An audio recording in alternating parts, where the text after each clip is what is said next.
Hello, I'm Alex Began. And I'm Mary O'Regan, and we'd like to welcome you to Extraordinary Faith. On Extraordinary Faith, we journey from such diverse locales as the European-style churches of America's Northeast to the mission-style churches of the Southwest.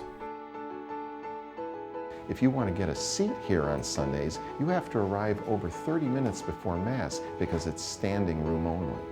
We revel in the art, architecture, music,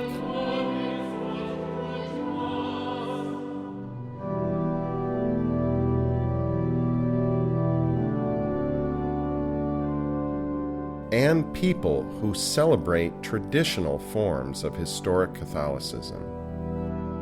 There's very large numbers of people from the Philippines attending Mass here. Tell us a little bit about their presence here. I would say that they too experience something wonderfully transcendent in a Mass that for many of them they remember from their childhood. I think it would be a mistake to think that they gather here purely for nostalgia, because they are very much engaged in this moment of prayer and praise. We'll tell you a bit about our backgrounds and what motivates us to travel the world seeking the older forms of Catholicism exposed in new ways. Growing up in Ireland, I always heard about the people who had risked their lives to go to secret masses in rural, isolated parts of the Irish countryside. If the people at the Mass got word that the soldiers were about to descend upon them, one of the lay people would trade clothes with the priest and wear his vestments so that they would be murdered in his place. We explore how modern technology is empowering a new generation to connect with the timeless treasures of our faith. The evangelization might be by means of technology. We have our Facebook page, we have Twitter, we have new ways of reaching out to people, yet it's still the same beautiful church that we're promoting.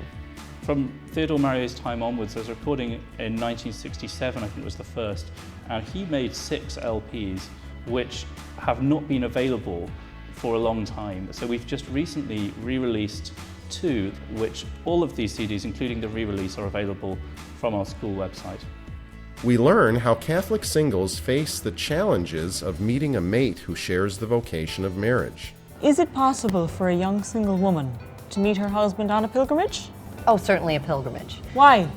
Well, online dating, you can pretend to be anything you want, but it's pretty hard on a pilgrimage when you're in pain or tired or, not at your showy best, to be a very real person. And also, if they're doing a pilgrimage, that they're serious about it.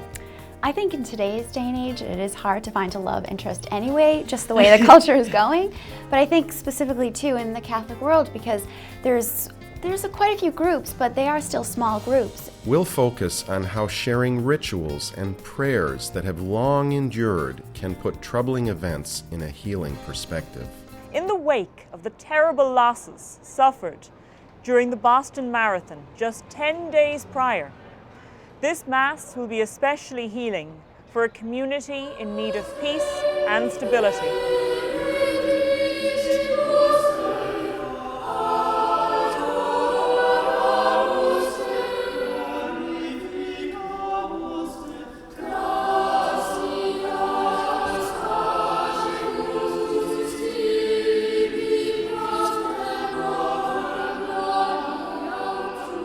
Our half-hour series, Extraordinary Faith, will create a common parish of learning. The touch that you use on the piano can change the sound, whereas in the organ it's much more of an objective instrument, where you have to use the stops or pipes to meet your needs. And an atmosphere of wonder for Catholics all over the world. Join in next time when we explore more insights into historic Catholicism.